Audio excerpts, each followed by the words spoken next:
not. And maybe we can change things up a bit. So, for example, this fellow, what if he said, instead of smoking and blasting heavy metal music in my car, I'm going to put on a worship CD. That's just an example.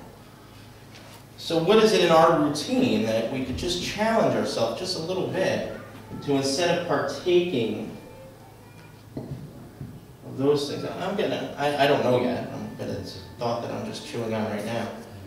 What can I do to turn aside, turn to the Lord more? Because it's a lie. A lot of these things are commercialism, and we bought into the lie of commercialism. You think about, what is it? Psalm 16. And this is the truth in Psalm 16, where it says, thank you, Jesus. Speak to us, Lord. Where it says, the last verse says, for thou wilt show me the path of life. In thy presence is fullness of joy, and at thy right hand there are pleasures forevermore. That's the truth. And nothing like the presence of God. We know that. We know that. We know that. But it takes faith. We have to continuously activate our faith in order to get that, because our flesh doesn't have faith. It's our spirit that has faith. And we choose which one we listen to. So our mind, or our flesh rather, is demanding something else because it doesn't have faith. It needs the tangible. Jesus. So I remember using the illustration some weeks back of the NBA Finals, and of course now the playoffs are starting. And how much I enjoyed them. Not saying it's sinful. Not saying it's sinful at all. It's not my point. The point is that God has something more satisfying. See, in His presence is fullness of joy. That's right. See, I have joy if my team wins. I don't have fullness of joy. At His right hand there are pleasures forevermore. I've got pleasures as long as I got a pizza and chicken wings. As soon as that's gone, no more pleasure. So nothing satisfies like His presence. So what can we do this week even to change things up a bit? Change our routine a little bit. To partake of His presence. He's longing to satisfy. Oh, Jerusalem, Jerusalem. He's longing to give us what we truly need. Think about the woman at the well. John chapter 4. And she's going to the well day after day after day, drawing from this well, only to come back thirsty again. And of course, it was a long walk to this well, and it would never satisfy. And her life paralleled that thirst, that natural thirst, because she had 5 husbands, and the man she was now with was not her husband, so her life paralleled that. She's looking for relationship. She draws from the relationship well. Again, she draws from the relationship. Well, maybe it'll be this one. I don't know whether the men died, or whether she was divorced. Who knows what happened there, but regardless, she kept drawing from that well, and it kept leaving her empty. And so Jesus was able to offer her, and she had the faith to receive, because she had come to the end of herself. And I think that's a good place. Sometimes coming to that place of dryness is frustrating. We come to a place where we almost can say, well, where are you, God? Well, and because the Lord, I was just thinking a couple thoughts during worship in John 15. And it says, is that the right one? Yeah. That's it, yeah. I am the true vine, and my Father is the husbandman.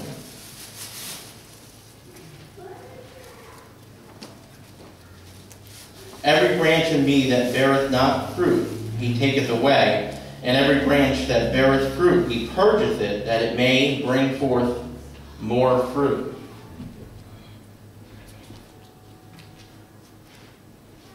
Jesus.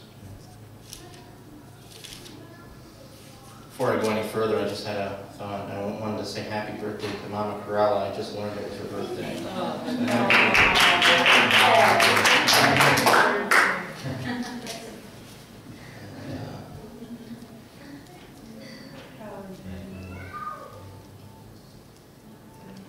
Thank you. So, John 15. You know, sometimes we're going through this a dry time, or a time of, well, God, where are you? You know, and I believe the Lord is bringing us through a pruning in order that we might bear more fruit, bringing us to the end of our own selves and our own abilities, and bringing us to a place of dependence upon Him. And I was mentioning Jacob. Remember Jacob? Jacob had many abilities. Jacob was a smooth-talking dude. And he had these abilities to, I mean, he'd be a very good salesman, I'm sure. He had these abilities to persuade. And, of course, he had deception intertwined with that. And he built and he received the inheritance through his abilities, through his own fleshly abilities, through smooth-talking Jacob. And then he goes and he's with his father-in-law, and he asks for the hand of Rachel, and smooth-talking Jacob, he got bamboozled. Remember that? And then he wound up with Leah. And then he had to work another 7 years for Rachel. But in that interim time, he was working his work because he was slick, because he's a slickster. Jacob. And he says, and he's gaining the possessions of his father-in-law during that time period. So he winds up, the father-in-law, of course, is angry with him because he's gaining all this. And he says, I've done everything according to our agreement. That's the reason I've gone out. It must be the Lord. That's it. And so he knew he needed to get out of there. And so in the middle of the night, he goes out and he leaves. And then he realizes, though, where am I going to go to? Because my shenanigans have burnt some bridges where if I go back home, my brother Esau is going to kill me. So I have nowhere. I can't go back. I can't go forward. I can't go anywhere.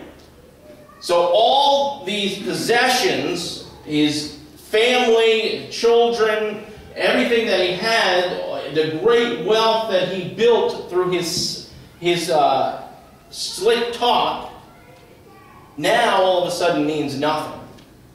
Now all of a sudden, I'm at a loss. I have nowhere to go.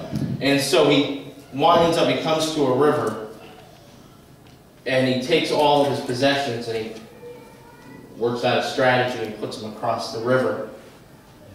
And there he wrestles with God. And I think that's what was happening. So he's wrestling with God, and remember this story? He said, God, and then it's identified as an angel, says, what do you want? And he says, I'm not going to let you go until you bless me. And then God says this to him. He said, what is your name? What's your name? Why is he asking the name? He's asking him because Jacob, who everybody, most of you know, means deceiver.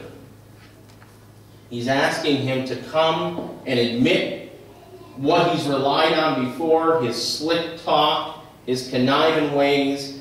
And he's asking him to come to the end of that, admit who he is, release that. And so he admits that I'm Jacob. And then he says, you will no longer be Jacob, you will be Israel.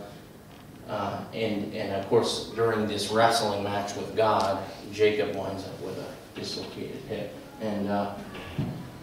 And so then he walks over the river. What did he receive? I don't know. He's walking like this. Like, well, what did you receive? What happened? I was blessed. God blessed me. You know. But you know why he was blessed? He was blessed. Well, he got a new name. That's true. But also, he couldn't lean on his strength anymore. He had to lean on the Lord. That's the blessing. The blessing was that he came to the end of his own strength and abilities and had to lean heavily upon the Lord.